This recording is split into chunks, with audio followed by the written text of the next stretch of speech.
Irmão, sem perder tempo, tome de posse da sua Bíblia e abra no livro de Mateus, capítulo de número 23, verso de número 13.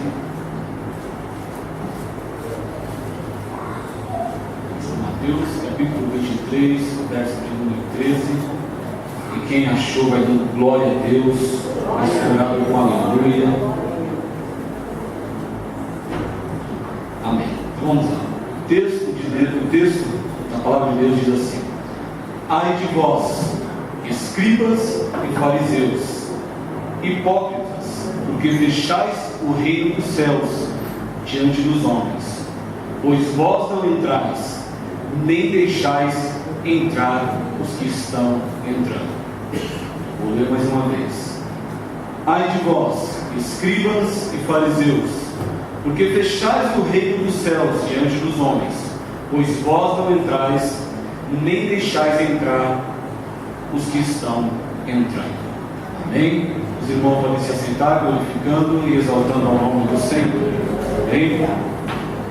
Irmãos, essa mensagem de hoje é uma mensagem no qual eu trouxe aqui no culto de quarta-feira. E o pastor Willa, junto com a pastora Benedita, pediu que eu trouxesse também no domingo. E eu senti por bem de trazer nesse dia de hoje. Eu creio que é uma mensagem que vai falar com os irmãos, assim como tratou grandemente comigo. É uma palavra de orientação à igreja. É uma palavra que vai nos chamar a atenção para um problema recorrente dentro das igrejas dos dias de hoje. Ok? Então, antes de nós falarmos sobre o versículo no qual foi lido em Mateus capítulo 23, versículo 13, palavras do nosso Senhor Jesus, eu quero aqui trazer para os nossos irmãos alguns dados no qual eu busquei, no qual eu pesquisei, para que eu pudesse estar tendo também um maior entendimento sobre o assunto no qual nós vamos falar hoje. E dentro dessa pesquisa, dessa pesquisa no qual eu fiz na internet, eu busquei alguns dados ali de uma pesquisa feita pelo IBGE, Instituto Brasileiro de Geografia e Estatística, no qual eu creio que todo mundo aqui conhece esse instituto. Ele é referência em pesquisa, em censo, e eu quero trazer alguns dados para os irmãos. Vamos lá. Os dados revelam que de 2000 a 2010 nós tivemos o período de maior crescimento da igreja evangélica. Dentre as protestantes, a que teve maior crescimento foi justamente a Assembleia de Deus, passando de 8,4 milhões para 12,3 milhões. Somando de 2000 a 2010, o crescimento da igreja evangélica foi de 61%, fazendo com que hoje sejamos o total de 42 milhões e 310 mil evangélicos. Somos 22,2% da população, enquanto os católicos ainda somam, em sua maioria, 61% da população cristã no Brasil. Os estudos também apontam que dentro de 10, não como que esse censo foi feito até 2010, então nós já estamos chegando perto de um outro dado no qual o censo aponta, que é de entre 10 de 2010 para frente, eles estimam que a igreja católica não será mais maioria no Brasil, devido ao crescimento da igreja protestante no Brasil. Se a gente parasse por aqui, irmãos, e fosse falar só sobre o crescimento da igreja protestante no Brasil, a gente sairia daqui glorificando, porque os números são bons. A estatística aponta um bom crescimento, mesmo nós sabendo, como eu já ouvi em outras pregações, que esse crescimento, em sua grande maioria, não é um crescimento, é um inchaço, porque não é algo saudável. O que a gente vê hoje, o que a gente viu de crescimento foi um boom de igrejas neopentecostais, no qual foram abrindo suas portas e trazendo a sua teologia, que não é uma teologia que ministra salvação, libertação, abandono de pecado, mas que nós sabemos que é uma teologia que é baseada na prosperidade. Então o crescimento que nós vemos aí não é um crescimento saudável, um crescimento que eu posso dizer que natural, mas é algo doentio. Ele inflou, ele inchou, como o nosso corpo quando tem alguma enfermidade e que passa a ter um determinado inchaço. É um crescimento que não é saudável, não é natural. Então nós podemos dizer que esse crescimento não é de todo um bom, ainda que seja um crescimento. Mas muitos glorificam, muitos se alegram com esse crescimento. A gente vê que os católicos mesmo foi uma parte do cristianismo que se preocupou com esse crescimento, pois houve um grande, vamos dizer assim, um êxodo da igreja católica. Muitos católicos migraram do catolicismo para a igreja protestante.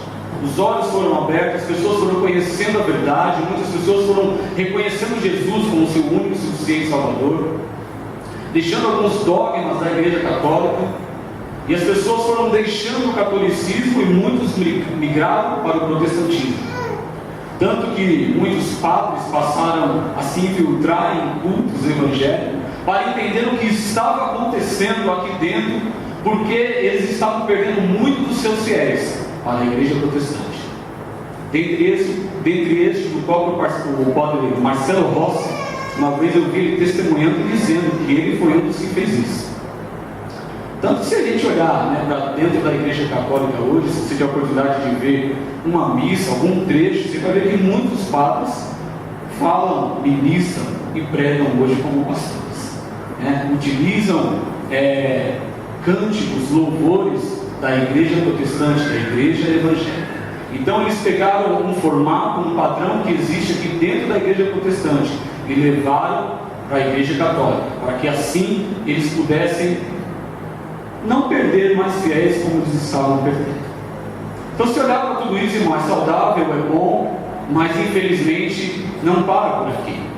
O censo ele foi mais adiante, e na contramão, irmãos, desse crescimento, o censo também de 2010, ele fez uma contagem, e nós tivemos um dado dentro desse censo, dentro dessa pesquisa, um dado que é desagradável aos nossos olhos, aos nossos ouvidos, ao nosso coração de cristão. É algo que cada um de nós, ao ouvir esse dado, nós temos a obrigação de se entristecer. Nós temos a obrigação mínima de refletir sobre esse dado, de refletir aonde nós estamos errando, o que precisamos fazer para mudar essa situação. O dado do IBGE, do mesmo tempo, de 2000 a 2010, ele constatou que o número de desigrejados no Brasil saltou de 1 milhão para 10 milhões. Tivemos um crescimento absurdo dentro do número de desigrejados. Pessoas que por algum motivo saíram da igreja, deixaram a igreja, decidiram não fazer mais parte da igreja como instituição, e decidiram seguir, como dizem, carreira solo. Não, eu vou cultuar a Deus em casa, eu vou ler a palavra em casa, eu vou buscar a Deus sozinho em casa, eu vou seguir o meu caminho, eu não preciso estar dentro de um templo para ser cristão. Eu não preciso estar debaixo da ordem de um pastor para ser cristão. Eu posso assistir cultos pela internet, eu posso ouvir palavras pelo rádio, pela internet, eu posso comprar DVDs, CDs de pregação, eu posso ouvir a minha pregação no meu carro, no conforto do meu carro. Eu posso ouvir uma mensagem no conforto do meu lar, ligando meu smartphone, conectando minha Smart TV no YouTube, ligando e assistindo uma boa pregação. E olha que o que não falta são vídeos de pregações. São pastores com diversas linhas de pensamento, diversas linhas teológicas dentro do YouTube, ou outro canal que seja. Então são pessoas que decidiram seguir carreira solo. Antes de nós entrarmos no assunto do desigrejados, é importante nós lembrarmos que existem dois tipos de desigrejados. O primeiro são aqueles, irmãos, que por algum motivo, de repente mudaram de bairro, mudaram de cidade, ou de repente mudaram até do país, né? E tiveram que deixar a sua congregação, no qual estava há algum determinado tempo. Mudaram para uma outra cidade, para outro bairro, para outro país, como eu falei.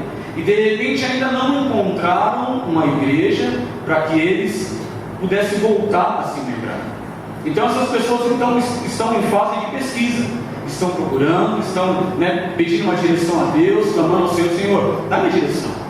Quando eu chegar na igreja, quando eu visitar, é ali que o Senhor quer que eu fique, o Senhor vai falar no meu coração através do Espírito Santo.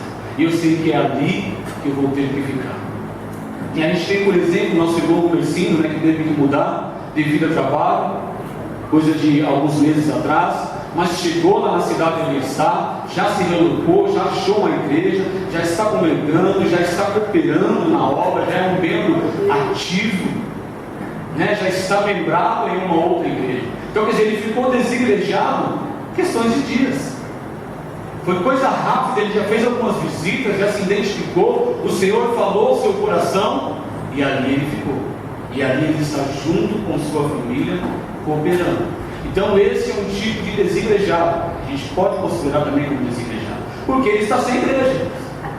Ele é um desigrejado. Irmão, se alguém chegar nele e falar: você está congregando aonde? Estou congregando em lugar nenhum. Mas por quê? Porque eu acabei de me mudar, eu morava em São Paulo, acabei de vir para essa cidade, não tive tempo de visitar, ou visitei somente uma igreja, e eu quero conhecer mais igrejas aqui no bairro onde eu estou, para assim depois decidir aonde eu vou servir ao Senhor. Então esse é um tipo de desigrejado. Mas eu creio que o assunto no qual o Senhor nos trouxe nessa noite não trata como esse desigrejado. Esse desigrejado é uma circunstância da vida que eu e você pode sofrer a qualquer momento, por uma razão aí ou outra. De repente a gente tem que mudar de bairro, mudar de cidade, mudar de estado, mudar de país, e se vê sem a Formosa para congregar, e você tem que falar: agora eu preciso procurar uma igreja, porque eu não posso ser um cristão solitário, eu não posso ser uma ovelha desgarrada do rebanho. Amém? E o outro tipo de desigrejados, são aqueles que por decisão decidem se desvincular da igreja como instituição. São pessoas que por N motivos decidem não congregar mais, não fazer parte disso aqui que está acontecendo hoje, da comunhão, da unidade, daquilo que forma a igreja, de fazer parte do corpo de Cristo. Então pessoas decidem, por algum motivo, não fazer mais parte da igreja do Senhor. Decidem seguir carreira solo, igrejas solitárias, pastores de si mesmo, seguindo suas linhas de pensamentos, ou ouvindo diversos tipos de pregações, sem nenhuma direção, sem nenhum fundamento. E eu vou falar para vocês, irmãos, que existem diversas pessoas, e talvez tem pessoas aqui neste momento, que concordam com esse tipo de atitude, ou que talvez não concordam, mas já pensaram em deixar a igreja do Senhor. Talvez se eu perguntasse, muitos levantariam a mão, ou então talvez não, por vergonha de se expor. Mas eu creio que já passou por você devido a frustrações, decepções, coisas da qual sofremos dentro da igreja, porque a igreja não é perfeita. A igreja é constituída por pessoas, por mim e por você, e nós somos imperfeitos. Eu te decepciono, você me decepciona. Eu te magoo, você também pode me magoar. Mas tudo isso faz parte do molde. O Senhor está moldando cada um de nós. Estamos aqui para ser moldados um pelo outro, trabalhar, quebrar, formar, aperfeiçoado pelo nosso Deus. É nesse relacionamento, é interagindo, no qual nós somos aperfeiçoados, transformados, moldados, até que o Senhor olhe e fale assim: está do jeito que eu quero, agora eu vou começar a te usar. Era aqui que você precisava ser mudado, e aqui dentro da minha casa eu te moldei. Então temos dois tipos de desigrejados. Falamos de um deles, falamos do segundo também. Mas quais são os argumentos, irmãos, que os desigrejados usam para sair da igreja? Eu falei que existe N motivos, né? Se você perguntar para o desigrejado, ele vai falar que o motivo foi um. Você pergunta para um outro desigrejado, ele vai te dar um outro motivo. E cada um tem uma razão, no qual ele acha justa para ele não estar mais na presença de Deus. Para ele não estar mais na presença de Deus, não. Para ele não estar mais na comunhão, na unidade, fazendo parte da igreja como instituição. Dentre eles, eu quero citar aqui alguns dos argumentos no qual os desigrejados citam. Um dos motivos que muitos dizem, né, é o estelionato em nome da fé, os empresários da fé. Talvez muitos dessas pessoas que fazem parte do grupo de desigrejados são pessoas que fazem parte do movimento neopentecostal e que estão ali procurando de repente uma cura, que estão procurando uma libertação em alguma área da sua vida, normalmente novos convertidos, neófitos na fé, que estão ali atrás de uma bênção, mas que vão para a igreja e vê ali pastores somente barganhando, pedindo aquilo que ele tem financeiramente, que infelizmente a gente sabe que isso existe e acontece dentro de pseudos igrejas, como disse o nosso irmão Mazinho. Então, muitos dos desigrejados, cansados, frustrados, tristes por ver ali pessoas que só querem o seu dinheiro, que não dão a eles uma assistência, que não chamam para si, que não conversam, que não dialogam, que não tentam entender a vida daquela ovelha, mas que somente querem enfiar a mão no seu bolso e tirar aquilo que ele tem. Muitas vezes por esse motivo, pessoas desistem da igreja do Senhor. Não é que ela vai procurar outra, irmãos. Não é que ela pensa, eu vou sair daqui e vou procurar uma outra. É que ele é um novo convertido, e talvez ele não tenha esse entendimento, e na cabeça dele ele começa a generalizar, e acha que todas são iguais. Se essa é assim, a igreja A, B, C e D também é. Vai ser da mesma forma. Então não adianta eu sair dessa daqui para uma outra, porque é tudo a mesma coisa. Eu converso com outro amigo meu e ele fala que na igreja dele é a mesma coisa.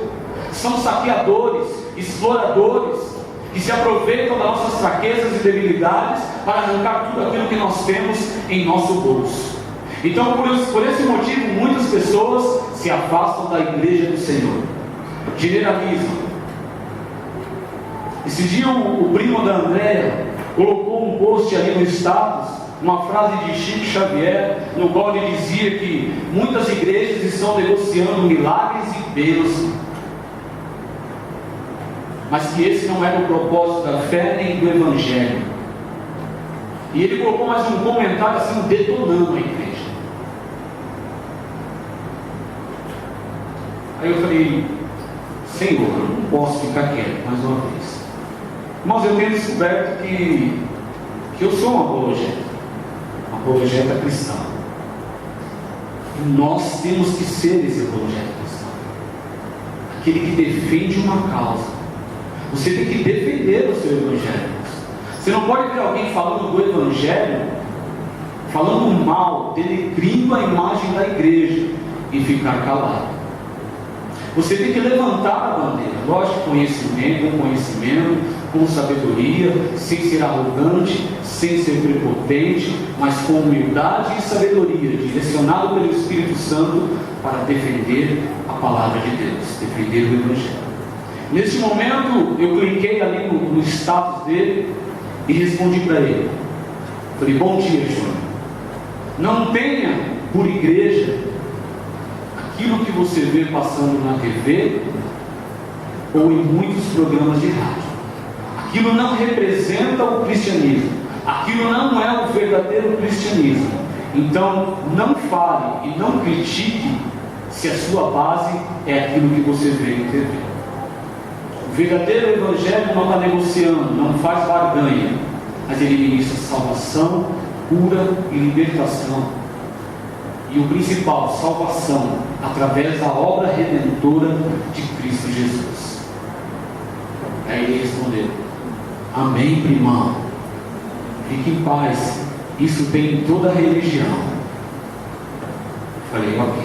Só queria te deixar claro isso. Então temos que ser apologéticos. As pessoas estão por aí denegrindo o Evangelho. Quer dizer, o próprio movimento neopentecostal, ele denigre a imagem da igreja no Brasil.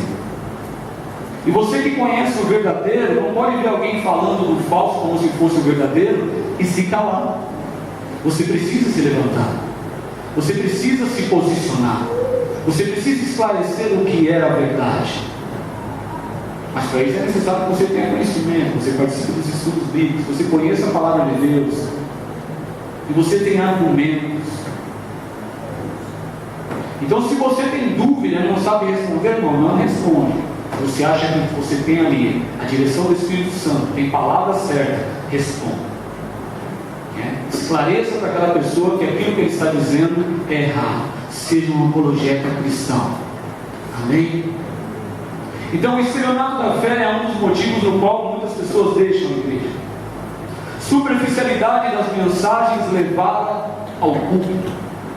Muitas mensagens trazidas aqui nos altares do Senhor têm como fundamento, muitas delas, às vezes não são bem preparadas, não são bem estudadas, não é feita a exegese, como nós costumamos dizer, a hermenêutica, não é feito nada disso. As pessoas sobem de qualquer forma, ministram de qualquer forma, derramam qualquer coisa no coração da igreja, e as pessoas muitas vezes vêm aqui sedentas, desejosas por uma palavra que venha alimentar, que venha fortalecer, que venha contra o seu pecado, contra as suas atitudes no qual ela está, e ela sai dali sem entender, sem compreender, sem entendimento da mensagem que foi pregada, vazia, frustrada. A palavra não confrontou e ela sai e continua pecando, ela sai e continua no adultério, ela sai e continua enferma, e tantas outras coisas, e a pessoa vem aqui, entra e sai da mesma forma, porque a palavra não produz um efeito sobre a vida daquela pessoa. Mas porque a palavra não produz efeito, a palavra não foi bem preparada, a palavra não foi feita debaixo de oração, de jejum, de consagração, de momentos de reflexão sobre a palavra de Deus. A palavra foi feita sem a inspiração do Espírito Santo. A palavra ela foi inspirada pela internet, pelo Facebook, pela pesquisa em algum site. A palavra foi inspirada por livros de pesquisa, mas não foi inspirada e direcionada e revelada por Deus. Então é uma palavra fraca, uma palavra vazia, que nos faz anêmicos espiritualmente falando. Palavra sem consistência, alimento fraco. E quando vem um alimento mais forte, a gente vê a igreja se quebrantando, chorando, pessoa recebendo Jesus como seu único suficiente Salvador, pessoa sendo confrontada, levantando as mãos, glorificando, exaltando o nome do Senhor. Sai daqui se remoendo, dizendo: Senhor, o Senhor tratou comigo hoje. Senhor, o Senhor foi confrontado, eu estou fazendo isso, e o Senhor veio direto e pôs o dedo na ferida e falou que é para mim não fazer mais isso. Palavra que confronta, palavra que vem para moldar o meu caráter, para me fazer um cristão genuíno, um cristão bíblico, uma pessoa que dá testemunho, que é um bom exemplo dentro da sociedade, que através dele vem outras pessoas para aceitar Jesus, para estar na presença do Senhor. Então, a superficialidade das mensagens, de tanta mensagem vazia, chega uma hora que a pessoa chega para você e fala: eu estou vindo aqui, não agrega em nada, estou perdendo meu tempo, eu não vou vir mais isso aqui, não participo mais disso. Sabe o que eu vou fazer? Eu vou para casa, eu sento, eu compro uma Bíblia de estudo, eu vou ler. Tem pastores maravilhosos no YouTube, eu vou aprender com eles, que as palavras deles edificam muito mais do que essas que estão sendo trazidas aqui na minha igreja. Eu vou ser alimentado, porque aonde eu estou, eu não estou sendo alimentado. Então esse também é um dos motivos no qual as pessoas têm deixado de participar da igreja como instituição. Escândalos cada vez mais frequentes. Isso não é novidade. A gente abre a internet, que a gente, se você digitar lá, o que mais tem escândalos dentro da igreja cristã. É casos de pedofilia, casos de adultério, casos de assassinato, como vimos no mês passado, né? Mês passado, 1 ou 2 meses atrás, casos de assassinatos. Então, quer dizer, a imagem da igreja no mundo todo está manchada, o qual nós, por muitas vezes, até nos envergonhamos, né, de dizer que somos cristãos, porque o cristianismo está ficando sem credibilidade. Como a irmã Karine uma vez falou aqui, hoje, para você pregar o verdadeiro evangelho, você tem que despregar o falso para depois pregar o verdadeiro, que está de tal forma que as pessoas não dão mais credibilidade de acordo com tudo aquilo que eles estão vendo no nosso dia a dia. Então, os escândalos são uma das causas. Muitas pessoas falam, e naquilo ali, vocês chamam de igreja, mas tem casos de pedofilia, tem casos de assassinato, de adultério, de roubo, de desvio de dinheiro, e vocês querem que eu participe disso aí? Eu estou fora. E ele tem para si que aquilo está acontecendo também em todas as igrejas. E ele passa a generalizar e deixa a igreja do Senhor. Trauma, frustração, decepção. Quantas pessoas já sofreram traumas, frustração e decepção aqui dentro da igreja do Senhor? Levanta a mão, irmãos. Quem já sofreu trauma aqui dentro? A ponto de pensar em sair, de deixar a igreja. Talvez não na Formosa, mas de outra igreja. Eu já sofri isso. Eu já pensei para assim, eu vou parar, para mim não dá mais.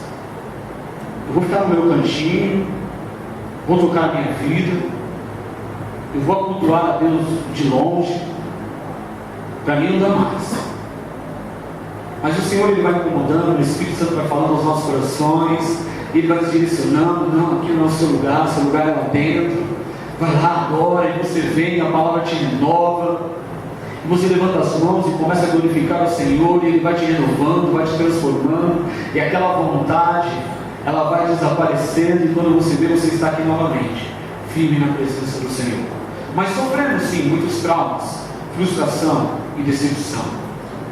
E o que vai definir em meio aos traumas, frustrações e decepções é a sua maturidade cristã. Dependendo de como está a sua maturidade, você vai passar o trauma, a frustração, a decepção, seja qual for, e você vai permanecer. Porque você vai olhar e vai dizer, Senhor, Ele me decepcionou, mas o Senhor não me decepcionará. Os meus olhos estão em Ti, Senhor. Ainda que o irmão A, que o irmão B tenha me decepcionado, eu creio que o Senhor não me decepcionará. Os meus olhos estão em Ti, Senhor, autor e consumador da minha fé. Mas se a pessoa for um neófito, irmãos, um novato na fé, na primeira decepção, na primeira frustração, ele não tem força para permanecer. A tendência dele é abandonar o aprisco. Aí o que ele faz? Ele bate em retirada. É o nosso sistema de segurança, irmãos. Ele apontou que tem uma coisa errada, se recua, né? Ele vai se retirar, ele vai se recolher, ele vai se afastar. É uma tendência natural de cada um de nós, porque nós não estamos aqui para ser magoados, entristecidos, frustrados. Não queremos isso, ainda que isso aconteça.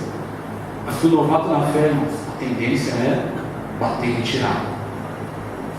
Individualismo e autossuficiência, um dos motivos também no qual as pessoas deixam a igreja. Muitas pessoas se acham autossuficientes. Eu não preciso de igreja. Eu preciso de Jesus Cristo. Eu preciso da sua palavra. Isso é suficiente para mim. Quem disse que eu tenho que estar debaixo de uma cobertura pastoral? Quem disse que eu tenho que comparecer a culto todo domingo, toda quarta, terça, quinta, seja lá qual for o dia do culto? Quem disse que eu tenho que participar de escola bíblica? Que é isso? Eu não preciso disso. Meu intelecto é desenvolvido, eu posso meditar na palavra, aprender, conhecereis a verdade nos libertará, a palavra que me liberta. Eu não preciso de estar debaixo de uma autoridade pastoral. Eu não tenho que estar membrado a uma igreja. Eu não preciso estar aqui frequentando um culto. O que é isso? Isso é desnecessário. Eu sou autossuficiente. Eu posso aprender a palavra de Deus sozinho. Eu vou dizer, você pode sim. Eu creio que a maioria de vocês tem esse potencial. Pegar uma Bíblia, pegar livros de estudos, pegar livros de pastores que tem por aí renomados e passar a ler e adquirir um conhecimento grandíssimo. Mas isso não é suficiente. Isso não quer dizer que você tem o direito de sair da igreja do Senhor, de abandonar o aprisco.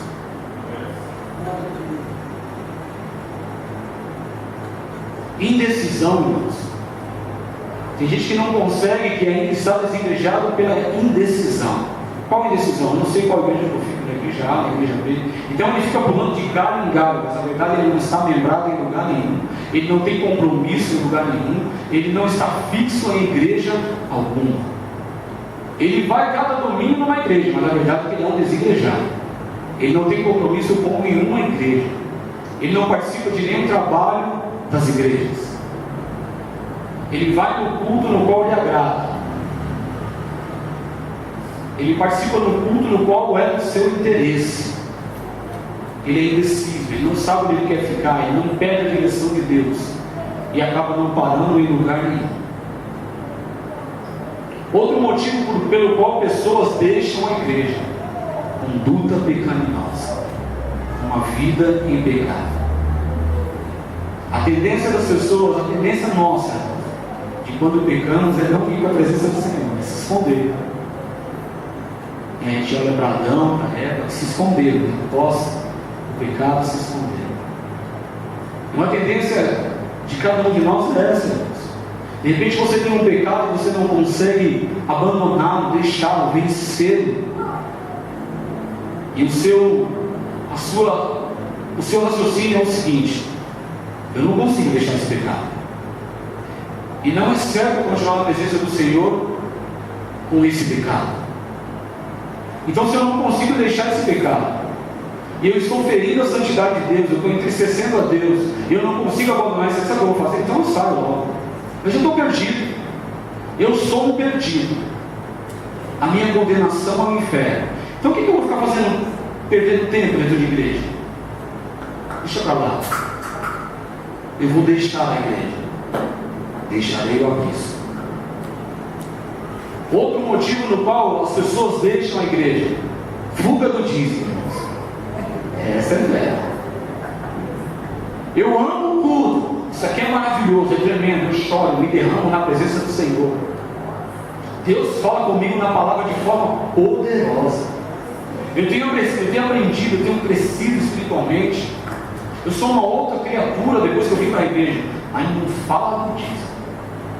Quando chega na hora de ofertar e dizimar, não tem palavra que me convença, não concordo.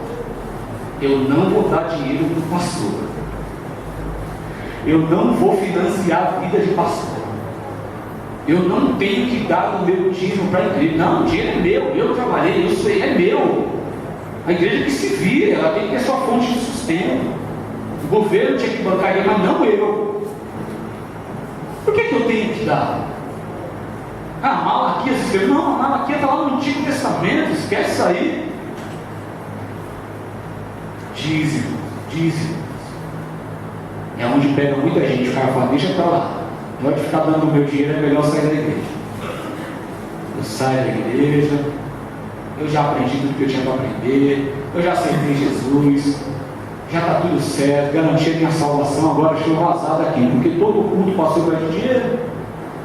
Todo culto tem essa petição de dinheiro. Eu não quero mais isso. Agora, o último que eu coloquei aqui, irmãos, eu creio que é um problema recorrente na igreja no todo, irmãos. Talvez não, tenho certeza que não só na Formosa, mas na igreja, vamos dizer, pelo menos a nível Brasil.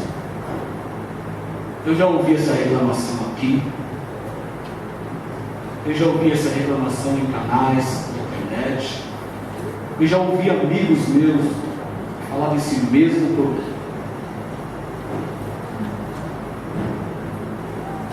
A falta de empatia, de socialização, de aproximação, de agrupar as ovelhas que estão chegando numa bênção, de abraçar, de acolher, de trazer para perto todo aquele que está chegando numa bênção. Falando sobre isso esses dias, na nossa reunião no corpo diaconal. É um problema da Formosa e é um problema na maioria das igrejas. A igreja do Brasil, em sua maioria, ela não sabe acolher e consolidar e firmar um novo convertido na casa do Senhor. Ela ora para que Deus mande, Senhor, manda, traz as almas, traz o novo convertido. Senhor, traz o enfermo, traz o doente, traz o dependente químico, traz o traficante, traz a prostituta. Senhor, traz quem o Senhor tiver que trazer, mas traz as almas. Aí o Senhor envia, e nós nem notamos que ela entrou e saiu da igreja. Não percebemos a presença de um visitante, a não ser o momento no qual o pastor lê o nome do visitante aqui no altar. Mas não temos a preocupação de olhar e ver nos olhos quem é essa pessoa, de olhar e falar assim, não, no final do culto eu preciso ir lá cumprimentar esse novo convertido. Eu preciso ir lá cumprimentar esse visitante que está no qual está nos visitando hoje. Eu preciso abraçar, eu preciso puxar assunto com ele, saber de onde ele vem, quem ele é, qual o seu nome, se ele mora no bairro, se ele já é convertido, se ele não é. Eu preciso pegar no contato dele e falar assim, irmão, eu quero que você esteja aqui no próximo domingo. Amamos a tua presença nesse domingo, mas estou te esperando domingo que vem, no próximo culto. Irmão, existe algo que eu posso fazer por você? Mas como foi dito aqui, na nossa última reunião do corpo diaconal, talvez está faltando o amor até mesmo entre nós, membros antigos da igreja, que muitas vezes estamos com o irmão do lado precisando de um abraço, mas nós não notamos isso. Não percebemos que existe uma pessoa do nosso lado que está carente de um abraço, de uma palavra amiga, de ouvir você dizer assim, está tudo bem com você? Vai tudo bem? Meu irmão precisa de algo, eu percebi que você não está bem hoje, que você está triste. Eu lembro de uma vez que eu ainda tocava com os meninos aqui na banda, e aquele dia realmente eu não estava legal, eu estava angustiado, amargurado, triste. Eu vim aqui só pela misericórdia de Deus. E nós ensaiamos tudo, e eu quieto, calado, eu não sou uma pessoa quieta, calada. Quando eu estou calado, alguma coisa tem. Eu lembro que naquele dia o Alex Santos chegou em mim e falou, eu percebi que você não está legal, cara. E foi para ele, Alex, eu não estou mesmo. Foi, eu percebi. No outro dia, logo cedo, ele mandou um louvor para mim, aquieta minha alma. Eu lembro até hoje. Eu ouvi aquele louvor indo trabalhar no carro, comecei a chorar e derramar na presença do Senhor. Mas ele notou. E quantas vezes nós percebemos que o irmão não está bem, mas nós nos aproximamos, de repente você não tem uma empatia com ele, você não tem aquela afinidade, né? Irmão, mas isso não impede você se aproximar e dizer, irmão, está tudo bem com você? Eu percebi que você não está legal hoje, você não está rindo, você não está sorrindo, você não cumprimentou ninguém, você chegou quieto, você está chorando aí. O que eu posso fazer para te ajudar, irmão? De repente ele vai falar, irmão, eu não estou a fim de conversar, somente ora por mim. De repente ele vai falar, irmão, eu só preciso de um abraço. Ora por mim, você pode orar por mim neste momento? Irmão, precisamos voltar a ter sensibilidade. Se não temos sensibilidade com os da casa, como teremos sensibilidade com aqueles que estão vindo de fora? Muitas pessoas estão deixando a igreja, porque elas entram na igreja e não são notadas, passam desapercebidas, são invisíveis. Oramos para que eles venham, mas eles vêm e passam despercebidos por cada um de nós. A gente não pega um nome, não pega um contato, não pergunta se precisa de uma visita em casa, se ela quer receber um culto no seu lar. Eu estou falando de todos nós, irmãos. Isso é uma falha minha. Eu estou falando de você não, é uma falha minha. Eu me cobro, eu me incluo nisso aí. Terminamos o culto, estamos preocupados em conversar com aquele que nós temos maior afinidade. Isso vai acontecer aqui hoje, vai acontecer domingo que vem. E se a gente não se policiar, isso não vai mudar, irmãos. Termina o culto, eu vou lá conversar com o Alex, vou conversar com qualquer outra pessoa aqui no qual tem afinidade. Mas eu não vou olhar para aquele que está visitando a igreja pela primeira vez. Para aquele irmão que está chorando o culto inteiro. Você não tem coragem de olhar para ele e falar assim: irmão, eu percebi que você chorou, irmão.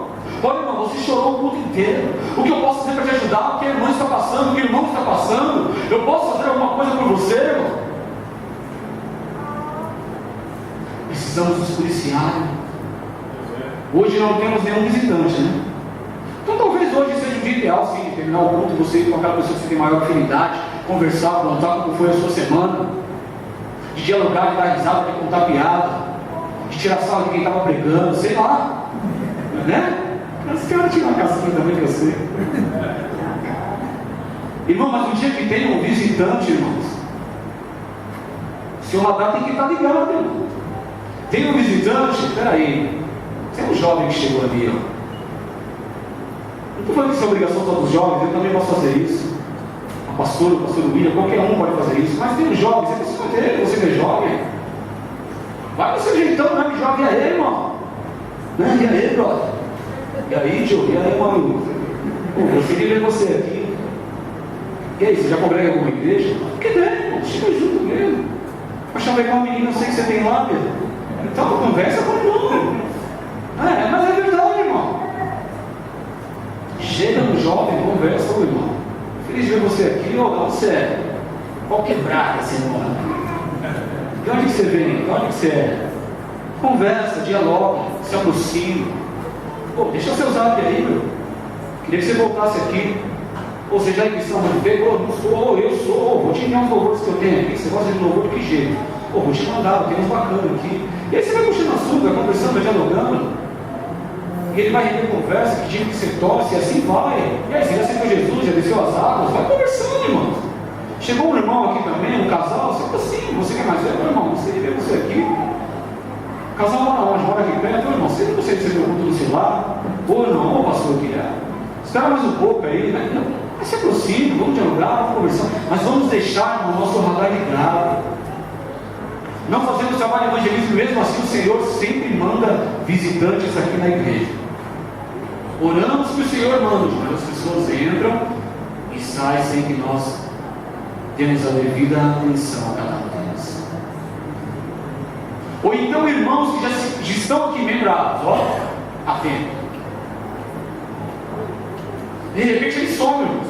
Deixa de vir à igreja por algum motivo. Eu já vi reclamação, não aqui, em outras igrejas. Eu sumi da igreja. Ninguém veio me procurar. Ninguém procurou saber o motivo pelo qual eu saí. Ninguém veio ver se eu estava bem. Se foi um problema de saúde. Por qual motivo eu deixei de ir à igreja. Quer dizer, a pessoa está membrada, está aqui conosco há muitos anos. Ela sai da igreja e nós não sabemos o motivo. Não notamos que ela saiu da igreja. E ainda que notamos, não vamos atrás procurar saber o que aconteceu. Qual o motivo da sua ausência? Por que ela deixou de frequentar os cultos? Empatia, amor ao próximo. Irmãos, nosso evangelho é o evangelho de cruz. O evangelho é o evangelho da cruz. A cruz trata de algo vertical e horizontal. Vertical fala do seu relacionamento com o Pai, você e Deus. Tem que ter. Não tem como ser cristão e ter relacionamento com o Pai. Não tem intimidade, não tem comunhão. Entrar na vertical. A Bíblia fala: entra no teu quarto, fecha a tua porta e fala com o teu Deus em secreto que te ouve. E é isso que você tem que fazer. Entra no seu quarto, fecha a porta, dobra o joelho e fala com o teu Pai. Aqui, ó, é vertical. Senhor, eu estou diante da tua presença. Senhor, minha vida está assim, assado. Trata comigo, me liberta, cura, restaura a minha vida. Transforma, faça com que eu tome vergonha na casa e deixe essa vida de pecado. É ali, irmão, no tete a tete. Fala com Deus. Fala com o Senhor. Não tenha vergonha, tem que ter esse relacionamento vertical. Senhor, agora eu vou meditar na tua palavra. Coloca o Espírito Santo aqui, que ele me esclareça, que ele me traz a luz da tua palavra, traz a revelação. Fala comigo, preciso te ouvir. Eu não quero ler e não entender. Tem que ter esse relacionamento vertical, irmãos. É cruz, mas também tem que ter o horizontal. O Senhor Jesus disse: os 10 mandamentos resumem em 2: amar a Deus sobre todas as coisas, o vertical, e ao próximo como a ti mesmo, horizontal. Ei, nós temos que nos relacionar. Você não foi chamado para ser ovelha solitária. Deus não te colocou num aprisco para que você depois venha sair dele. Sozinho ninguém vai a lugar algum. De repente você vai ouvir palavra, você vai ser meditado, não sei, irmão, você vai ser uma bênção, você sozinho. Aí eu vou te falar, não vai ter um pastor que te abraça, que te acolhe no momento da luta, no momento da dor. Não vai ter um conselho de pastor, porque você não está lembrado, igreja minha. Sabe o que você vai fazer? Você vai digitar no Google como reagir em determinada situação. Aí vai aparecer uma pregação, o cara vai pregar para você falando daquela situação. Mas não vai ter um pastor olhando nos seus olhos, sentindo a sua dor, se compadecendo de ti, falando: irmão, o caminho é esse. A palavra de Deus, ela nos diz isso. E depois ele vai falar para você assim: vem aqui, deixa eu te dar um abraço, deixa eu orar por você. Eu estou sentindo a sua dor, eu me compadeço de ti nesse momento, eu quero orar por você. Nós vamos orar para que essa situação mude, para que Deus mude essa situação, ou então para que Deus te conforte, te console e te dê a direção necessária. Essa é a diferença, irmão, de estar no abismo e de ser uma ovelha solitária. E de repente você ser magoado, ferido aqui, mas tem pessoas para olhar para você e dizer assim: irmão, vem aqui, eu estou contigo. De você olhar e dizer assim: eu estou caindo. E o irmão olhar para você: não, irmão, estou aqui, ó. Pegar na sua mão, te levantar e dizer: eu estou contigo, irmão. Que você precisar de mim, eu estou aqui. Você quer que eu faça o quê? Que eu saia da minha casa e vou aí na sua casa? Não, nós vamos orar junto. E você chegar na casa do seu irmão, bater na porta assim: irmão, vim aqui para orar com você. Você me falou da sua luta e eu estou aqui contigo. Cristão solitário não tem isso, irmão. Ele não faz parte de uma missa.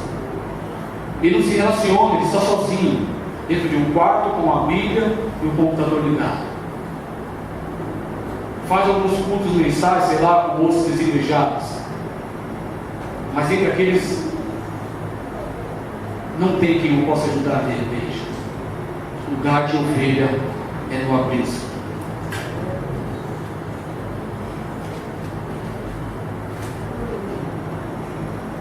Olha os esboço.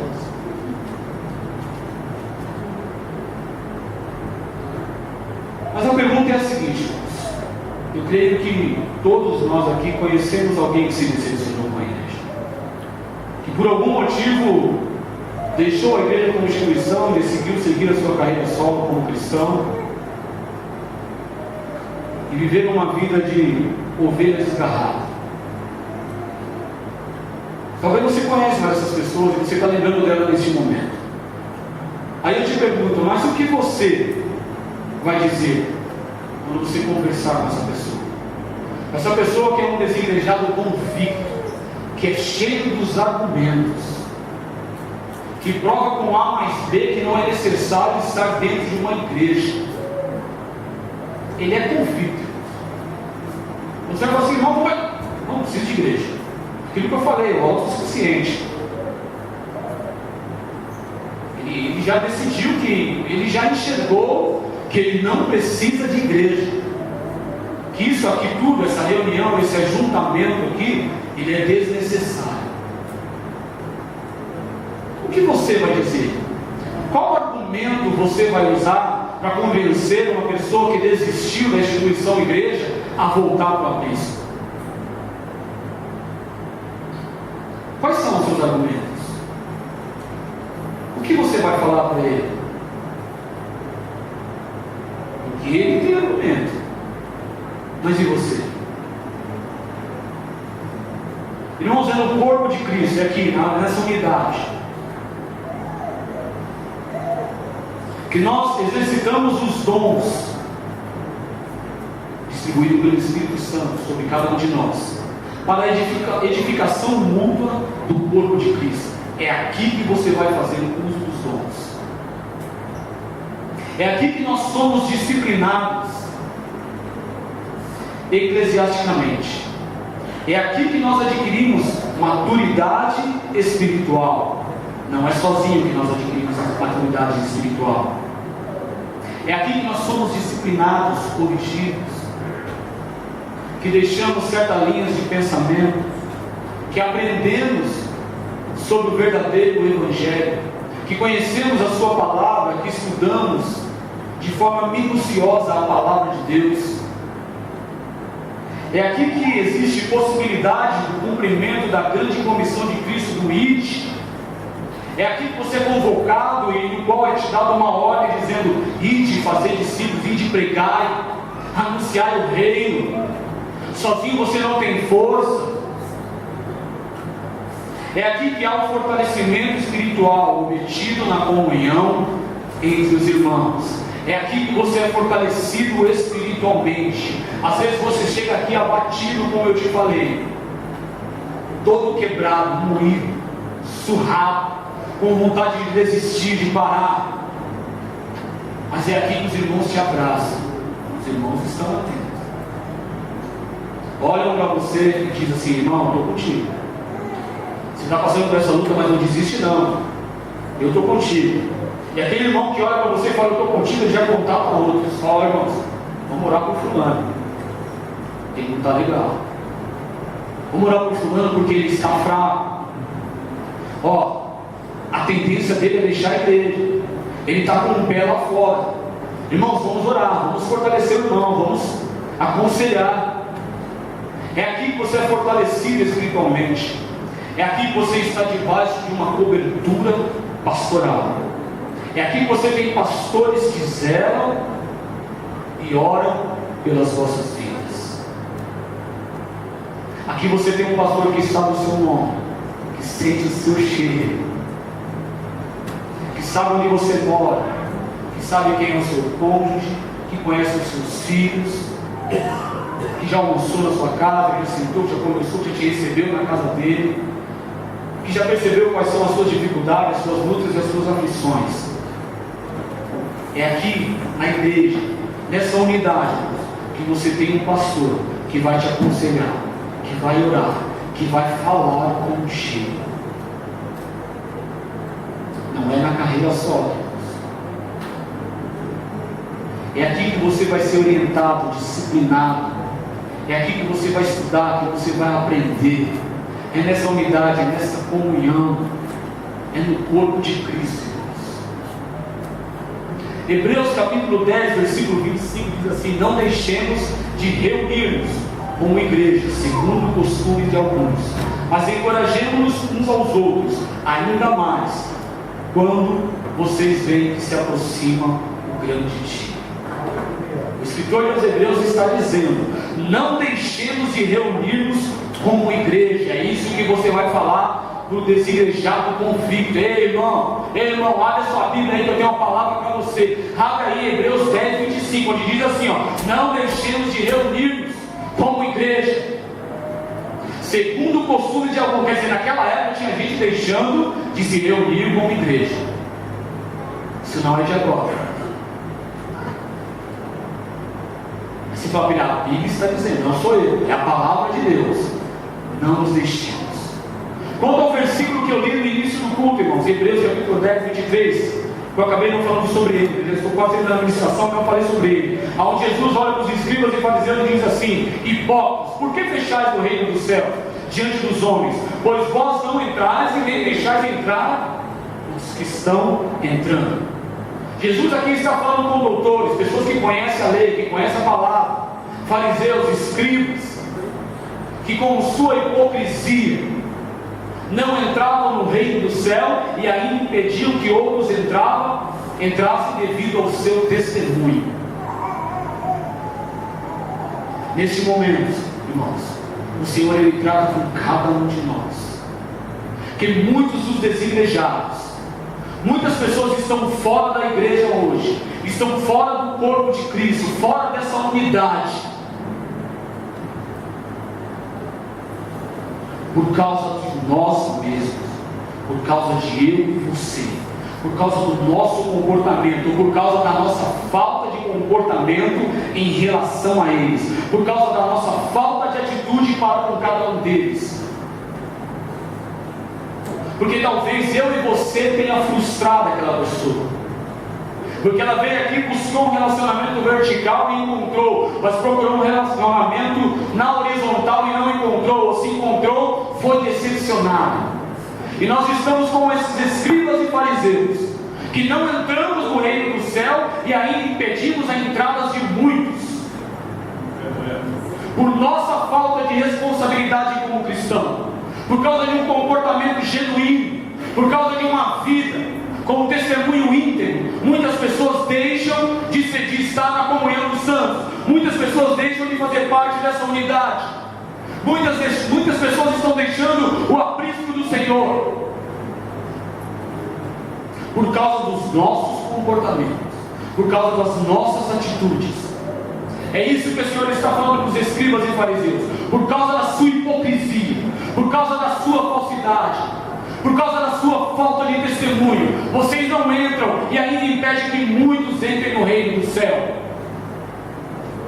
E talvez muitas pessoas hoje estão decepcionadas, desistiram da instituição igreja, por causa de mim e de você, por causa do nosso testemunho, por causa do nosso comportamento, por causa da nossa falta de amor, de acolhimento, de abraçar, de saber como está a pessoa. Precisamos olhar, irmãos, para dentro de nós. Precisamos olhar para a instituição igreja, para cada um de nós, e entender o que está acontecendo, ver o que está ocorrendo. Por que tantas pessoas estão, por que cresceu tanto o número de desigrejados? Por que tantas pessoas estão decidindo sair do aprisco do Senhor? Por que tantas pessoas estão decidindo viver uma vida solitária, longe da instituição igreja? Irmãos, 1 Coríntios capítulo 12, versículo 7 diz assim: ora vós sois o corpo de Cristo, individualmente membros desse corpo. Vós sois o corpo de Cristo e individualmente membros desse corpo. Se somos membros do corpo de Cristo, um membro, ele vive fora do corpo. A tendência do membro fora do corpo é morrer. Eu dei o exemplo aqui no dia que eu trouxe essa palavra do meu primo. O primo Marcos, ele estava no crack, totalmente dependente, usava droga dentro de casa, não tinha vida vergonha de tudo. Minha tia desesperada conversou com os patrões dela, que são pastores da igreja pentecostal da Bíblia, e ali levaram ele para um retiro. Ele passou 3 dias, voltou totalmente liberto, sem nenhum tratamento com medicamento nem nada, obra do Senhor na vida dele. E aquele homem, ele ficou firme de uma maneira que glorificava a Deus. Culto, sábado, domingo, quinta-feira, ativo na obra, fazendo um trabalho social, um membro totalmente ativo. Mas em um determinado momento, ele começou a olhar para algumas falhas em pastores, em obreiros, em membros. E um dia eu conversando com ele, eu falei: aí, ele foi pro culto? Estou indo para a igreja mais não, né? Eu falei: por qual motivo? Tudo hipócrita, tudo falso. Fala uma coisa e vive outra. Cansei disso aí. Eu falei: mas você está procurando outra igreja? Ele falou: não vou para a igreja mais nenhuma. Eu vou ser cristão fora da igreja. Eu falei: Marcos, isso não dá certo. Sem condição, sem chance. Ele falou: não, é assim que vai ser. E assim está sendo até o dia de hoje. Mas infelizmente hoje eu vejo o comportamento dele que me entristece. Eu oro a Deus que ele não volte ao estado que ele estava antes de estar na presença do Senhor. Então, como diz o ditado popular aí, a brasa, ela se apagou fora do Brasil. Um membro fora do corpo, ele tende a morrer. Então somos membros. Só que o membro tem que estar no corpo. E nesse corpo viver essa unidade, essa comunhão. E assim sermos igreja. Então que não nos deixemos de reunirmos como igreja, segundo costumes de alguns, mas encorajemos uns aos outros, ainda mais quando vocês veem que se aproxima o grande dia da vinda do Senhor.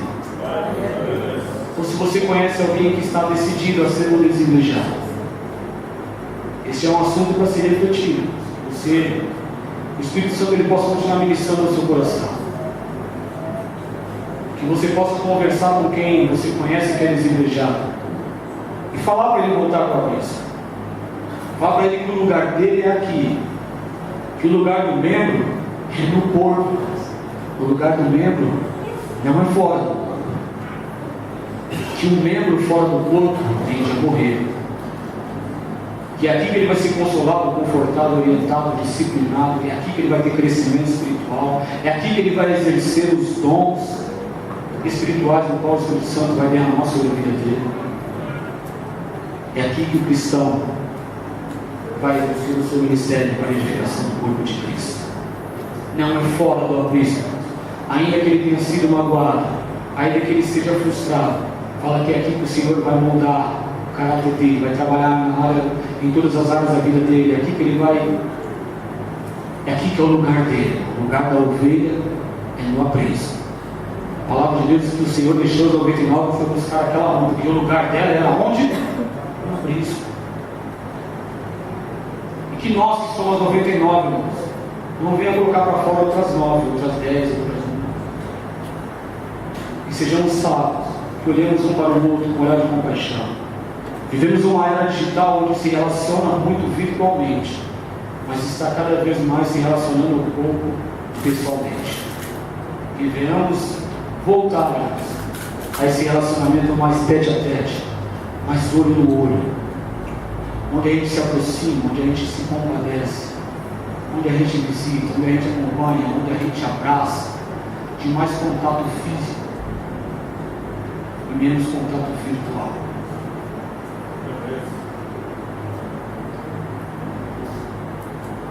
Tomemos atitudes, irmãos, para que esse número de desigrejados venha a diminuir, que haja uma reversão desse quadro, porque a tendência é que só venha aumentar.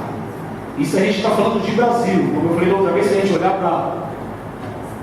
para a Inglaterra, por exemplo, as igrejas lá só fecham. Só fecham. Os templos estão fechando. As pessoas cada vez mais incrédulas. O número de ateus só cresce. Então a gente vê que isso é uma tendência mundial. Mas eu creio que ainda há tempo de reverter. É só a gente se posicionar como igreja. Vou colocar aqui só uma conclusão minha aqui. Como meio organizado, a importância da igreja é animar, instruir segundo a palavra de Deus, ensinar, levar as pessoas à comunhão com Deus, ser disciplinado eclesiasticamente, doutrinar segundo a palavra e anunciar a salvação através da obra redentora de Cristo. Amém? Que nós sejamos membros no corpo de Cristo, e nessa unidade venhamos formar a igreja, e como igreja venhamos cumprir a nossa missão de anunciar Jesus Cristo ao mundo. Amém? Que Deus nos abençoe, que o Espírito Santo de Deus continue ministrando essa palavra em seu coração, e que você não se conforme com os desigrejados no qual você conhece. Chegue a ele, converse com ele, leia Hebreus 10, 25, 1 Coríntios 12, 27, procure palavras, argumentos para você conversar com essa pessoa e trazê-la de volta para a casa do Senhor. Amém? E que estejamos atentos às almas no qual o Senhor envia ao nosso aprisco, que elas não venham entrar aqui e sair sem a nossa percepção. Amém? Estejamos atentos, porque por nossa culpa muitas pessoas estão deixando de entrar no reino de Deus. Amém? Glória a Deus e aleluia.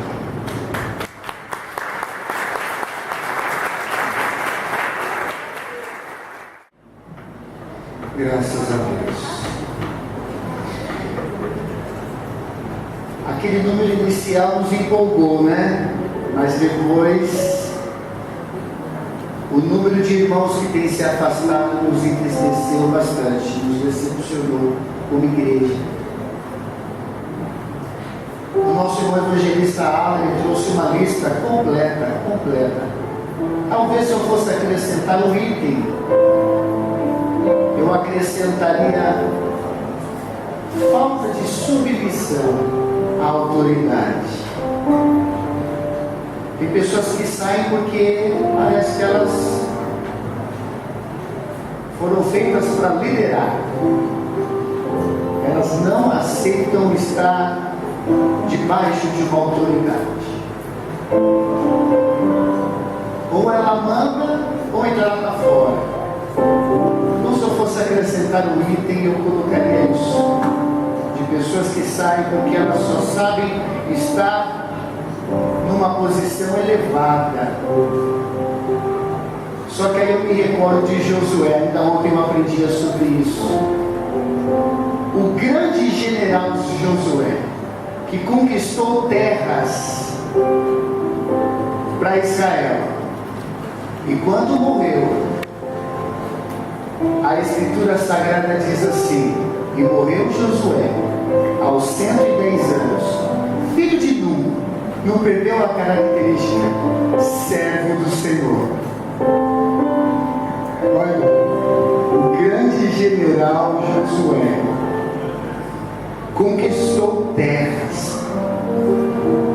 Um grande general de grandes conquistas. Eu não sei quem guerreou mais, quem conquistou mais, se foi ele ou se foi Davi. Eu não saberia responder aqui agora. Mas quando ele morreu Josué, servo. Não estava lá o grande general.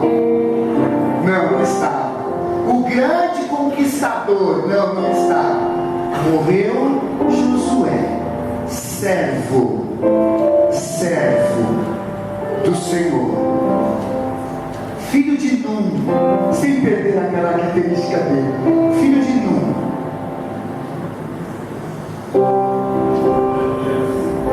Aprendamos a ser servo. No corpo nós só temos funções diferentes, mas aqui todo mundo é servo. Pastor é servo, líder é servo. Quem varreu a igreja hoje é servo. Quem ficou na porta é servo. Quem pregou hoje é que é servo. Nós somos servos. Mas irmãos, eu quero aproveitar essa deixa dos números que o nosso irmão trouxe, o nosso irmão evangelista Alan. Eu quero, talvez eu esteja mudando um pouco de assunto, mas eu vou trazer outros dados também tristes para a igreja. Presta atenção aqui. 35% da igreja, irmãos, incluindo pastores e líderes, consomem pornografia. 35% da igreja, incluindo pastores e líderes, consomem pornografia. A cada minuto, 8 milhões de acessos são feitos em sites pornográficos.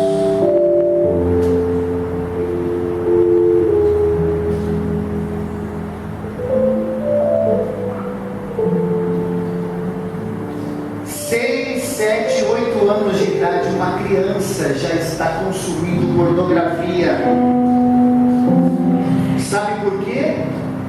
Porque o pai dá um smartphone para uma criança de 6, 7, 8 anos de idade e não acompanha o que a criança está vendo.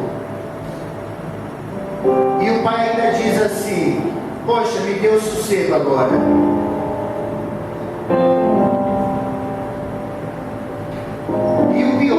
Não está sabendo tratar essa situação. O irmão está lá no vício da pornografia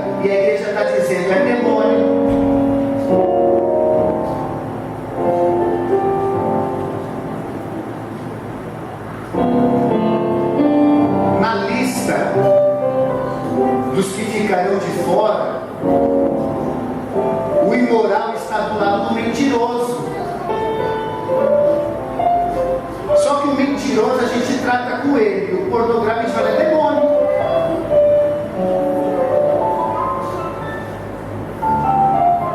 A igreja está deixando essa questão de lado. 35, eu não sei se é 30 ou 35% da igreja consumindo esse tipo de material. Eu não vou lembrar o número exato, mas se eu não me engano, irmão, são 80 milhões de sites pornográficos que nós temos no nosso smartphone. Quem trouxe um smartphone aqui agora? Levante. Quem está com um na mão aí agora? Tem alguém? Olha lá, a Thalita. Tem 80 milhões de sites pornográficos à disposição dela agora. E nós estamos aquém dessa situação, irmãos. Você que tem um filho, irmãos, olha só, vou contar um testemunho aqui para vocês que eu ouvi ontem. Ontem eu fiquei das 8 da manhã até as 18 horas num seminário. E o pastor do Ministério Vida Pura esteve lá conosco, ele que trouxe esses dados. Depois acompanhe ele lá no Instagram, Ministério Vida Pura. E ele dizia que um obreiro, vamos dizer assim, foi visitar a casa de um irmão. Presta atenção nisso. O obreiro foi visitar a casa do irmão, deixou o celular assim na escrivaninha. A criança pequenininha pegou, teve acesso a um monte de material pornográfico. Sabe o que aconteceu com essa criança? Ela se tornou viciada em pornografia.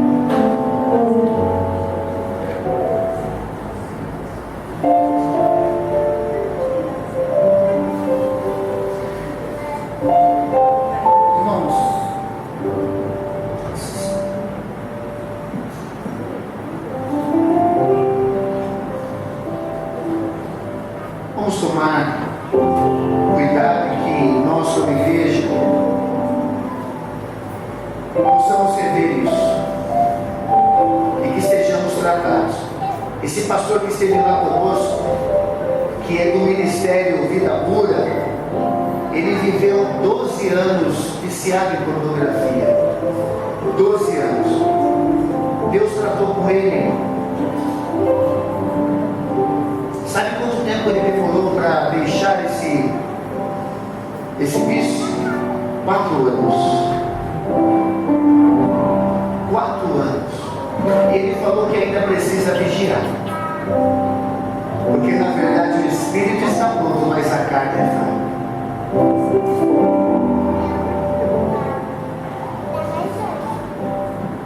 Ele falou mais coisas ali, irmãos, do que acontece com o nosso cérebro com a pornografia.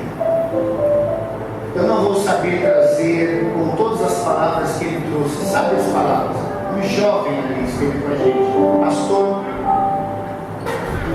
bem convicto ali naquilo que ele estava falando. Mas nós como igreja precisamos atentar para isso.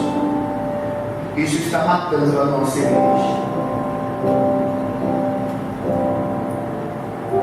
O que você vai deixar para a próxima geração? Nós como igreja, o que deixaremos para a próxima geração? Esse é o ponto.